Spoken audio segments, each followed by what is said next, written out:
Okay, it is daily quick sketch day 43. For this one I had the idea of some sort of puddles on the ground that reflect a display or like some sort of PC or like monitor with some sort of colorful image that then will be reflected in the puddles on the ground as well.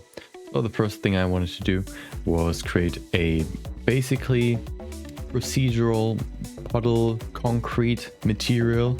For the concrete itself, for the bump map I used a concrete not material but texture.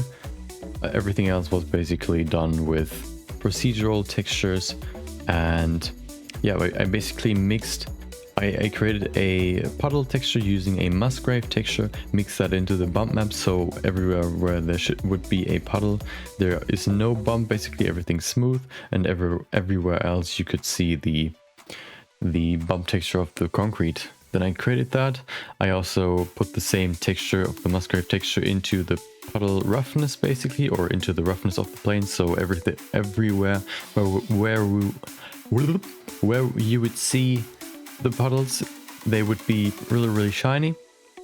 And then here you can see I added my image. I just decided to use the first quick sketch I ever did for that fit quite well for the last, or like for the title of the quick sketch, which is reflections, basically reflecting back on to the first quick sketch I ever did, and also reflections on the ground, so double meaning.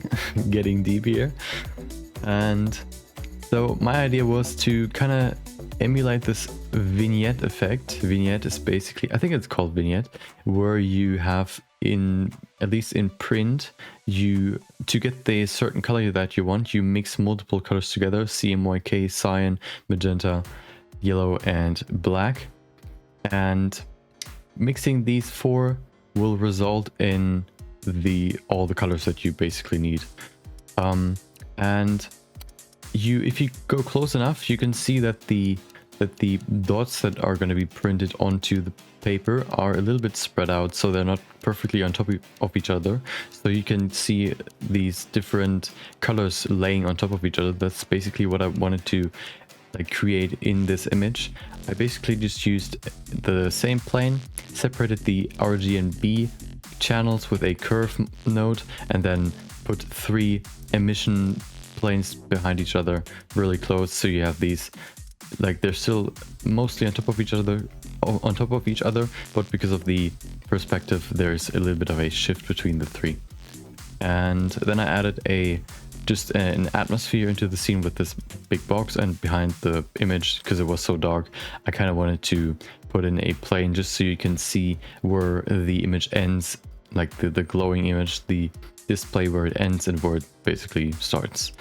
Then I added a glare node just to make the glow a little bit stronger, make it look more appealing. It looked pretty dull beforehand. And then I went into Photoshop as well. Just added a LUT to make it even more colorful, that you can see right there.